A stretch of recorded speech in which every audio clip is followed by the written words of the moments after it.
Welcome to WatchMojo.com. Today we'll be counting down our picks for the top 10 Pokémon channels on YouTube. Number 1. I'm Kyle the Charmander.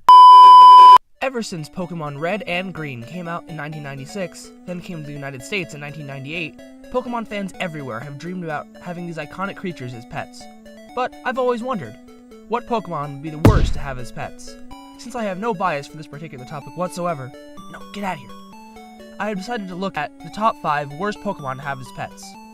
For this list, I looked at all of the first generation Pokémon and decided which 5 would be the worst to have around the house. Any Pokémon that can be found without a cheating device in the first games was taken into consideration. This is my personal, unbiased opinion, and if you disagree, awesome. Let me know what you think in the comments below. Anyway, let's start my list of the top 5 worst Pokémon to have as pets in Generation 1. Who's that Pokémon? Number 5. Missingno. To start off this list, we're going to look at the most infamous Glitchmon in all of Pokémon history, Missingno. This beauty is only obtainable through a very specific set of steps, too long to list here. No matter how you get him though, Missingno would be a terrible pet to have in the real world, for a few reasons. First, he would mess with your items just like he did in the original games.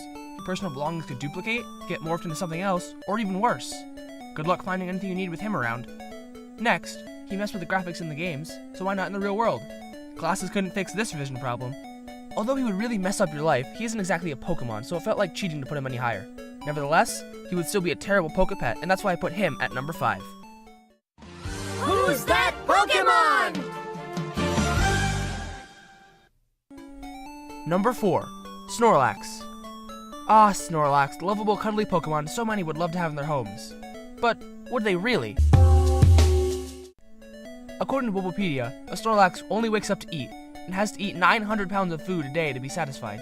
900 pounds!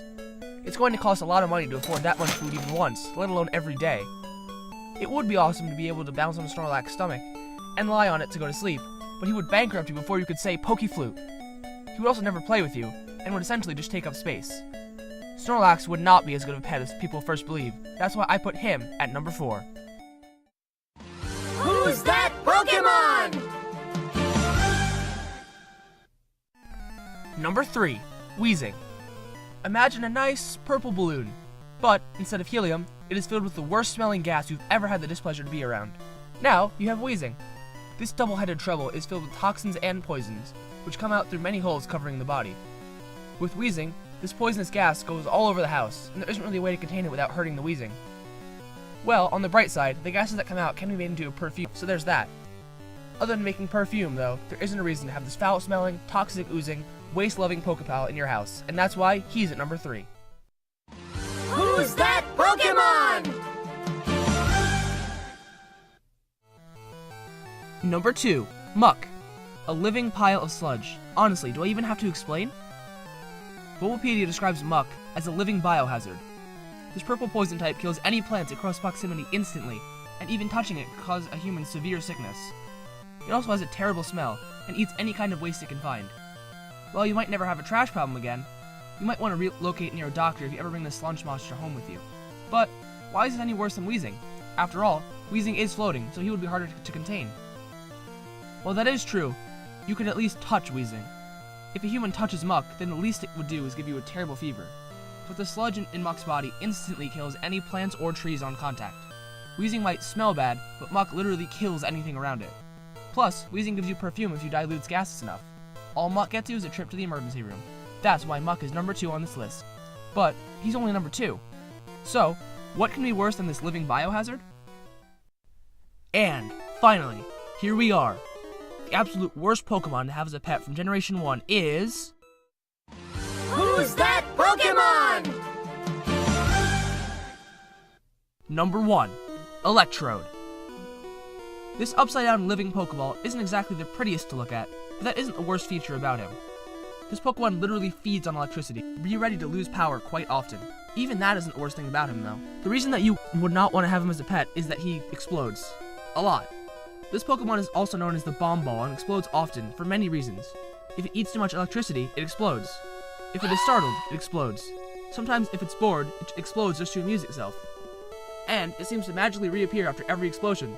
So, it's a bomb that you can't get rid of. Good luck having that guy as a pet. With every Pokemon before on this list, you could be careful enough not to trigger the worst of its effects, or find a way around its problems. Missingno can be helpful, cloning cool items for you. Snorlax could function as a great blockade, and you can get really comfortable on its belly. Weezing can make perfume, and at least Muck gets rid of your trash. With Electrode, though, the only thing you can do is run and take cover. The pre-evolved form, Voltorb, would also be a bad pet, but because Electrode is bigger, meaner, and all around worse to have around the house, he comes in as number 1. Well, that's my list of the top 5 worst Gen 1 Pokemon to have as pets. Again, there was absolutely no bias in this list, so it was pure fact. But, if you didn't like my picks, let me know anyway. I'm sure it won't take this long to make a second top 5. Hopefully. As always, if you have suggestions, let me know. You might see your suggestion turn into a full video. I'll try to have a video for you all next month, but until then, I'm Kyle the Charmander, and I'll see you all real soon.